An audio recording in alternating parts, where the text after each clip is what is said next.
ನಮಸ್ತೆ friends, welcome back to my YouTube channel. ನಾವು Dharmasthala reach ಆದಮೇಲೆ ಮೊದಲು ಮಾಡಿದ ಕೆಲಸ ಅಂದರೆ ರೂಮ್ ಬುಕ್ ಮಾಡಿದ್ದು. ಶರಾವತಿ ನೀವು ಯಾವಾಗ ಹೋದರೂ ರೂಮ್ ಸಿಗುತ್ತೆ.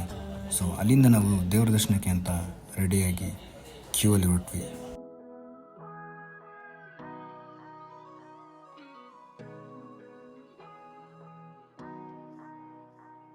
ಪ್ರತಿ ಸರಿ ದೇವಸ್ಥಾನಕ್ಕೆ ಬಂದಾಗಲೂ ಮನಸ್ಸಲ್ಲೊಂಥರ ಖುಷಿ ಗುರು.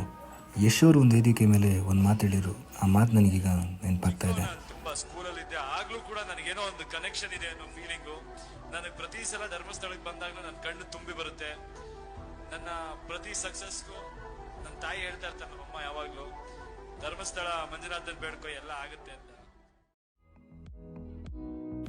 ಬೆಳಗ್ಗೆಯಿಂದ ಸಂಜೆವರೆಗೂ ನಮ್ಮ ಸಮಯನ ನಾವು ಧರ್ಮಸ್ಥಳದಲ್ಲಿ ಕಳೆದ್ವಿ. ಅದಾದ್ಮೇಲೆ ನಾವು ಪ್ಲ್ಯಾನ್ ಮಾಡಿದ್ದು ಮಂಗಳೂರಿಗೆ. ಧರ್ಮಸ್ಥಳದಿಂದ ನಿಮಗೆ ನೇರವಾಗಿ ಮಂಗಳೂರಿಗೆ ಬಸ್ಗಳು ಸಿಗ್ತವೆ.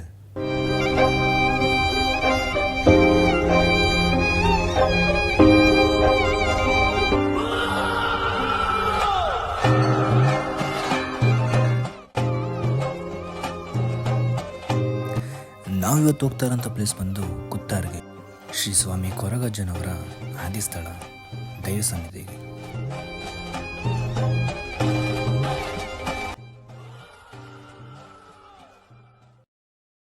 ಮಂಗಳೂರಿಂದ ಕುತ್ತಾರ್ ಬಸ್ ಹಿಡಿದು ನೀವು ಹಿಡಿಬೇಕಾದಂಥ ಸ್ಥಳ ಬಂದು ತೋಕಟ್ಟುವಿಂದ 200 ಮೀಟರ್ ನೀವು ನಡಿಬೇಕಾಗುತ್ತೆ.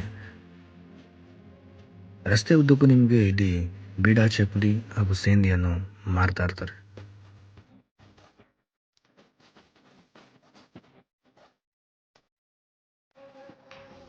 ಇಲ್ಲಿಗೆ ಬರೋ ಎಲ್ಲ ಭಕ್ತಾದಿಗಳು ತಮ್ಮ ಹರಕೆಯನ್ನು ತೀರಿದ ಮೇಲೆ ಚಕ್ಕಲಿ, ಬೀಡ ಹಾಗೂ ಸೇಂದಿಯನ್ನು ನೈವೇದ್ಯಕ್ಕಿಡ್ತಾರೆ. ಈ ರೀತಿ ಮಾಡೋದ್ರಿಂದ ಸ್ವಾಮಿ ಕೊರಗಜ್ಜ ತಮ್ಮ ಕಷ್ಟಗಳನ್ನು ಹೋಗ್ಬಿಟ್ಟು ಎಲ್ಲದನ್ನೂ ಬಗೆಹರಿಸ್ತಾನೆ ಅಂತ ಇಲ್ಲಿನ ಜನಗಳು ನಂಬ್ತಾರೆ.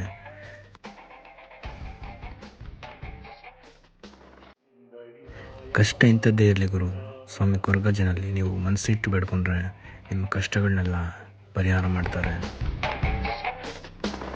ವರಾಹರೂಪಂ ದೈವವರೀತಂ ವರಾಹರೂಪಂ ದೈವವರೀತಂ ವರಸ್ಮಿತವದನಂ